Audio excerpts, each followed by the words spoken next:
Being a Marine 500 years in the future has both its perks and some serious drawbacks. A day in the life of your typical UNSC Marine was, for the most part, boring. After boot camp, you'd be assigned to a battalion and most likely to a ship, if you were stationed in the outer colony sectors especially. Each UNSC cruiser and frigate, and I'm sure I'm missing many other classes of vessels, could carry hundreds or even thousands of combat personnel. So it could be very likely that your entire company or battalion would be deployed with its ship for multiple years. Since traditional slip-space jumps for humanity during the war was so slow in comparison to the Covenant, there was a lot of downtime. And since Covenant personnel were most likely deemed non-essential to keep awake during a jump, you could expect plenty of naps in the freezer.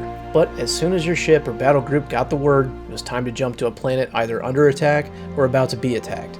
During the initial minutes or hours of a naval engagement, Marines would be ferried to the planet in either a Pelican, an Owl, or an Albatross or something else like that, a troop carrier.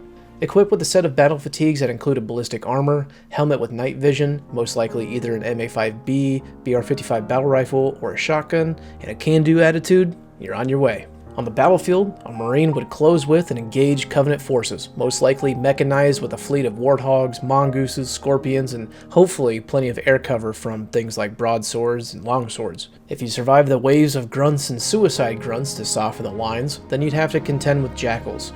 Nearly as tall as the average Marine themselves, razor-sharp teeth, and energy gauntlets in hand, your platoon sergeant orders a volley of frag grenades. Your platoon might win a few engagements with enough troops left to rally for another fight. It kinda all depends on how well things are going in space. If your fleet is getting dominated in orbit, you might be lucky enough to get on a bird out of there before the Covenant begin glassing the planet with you on it.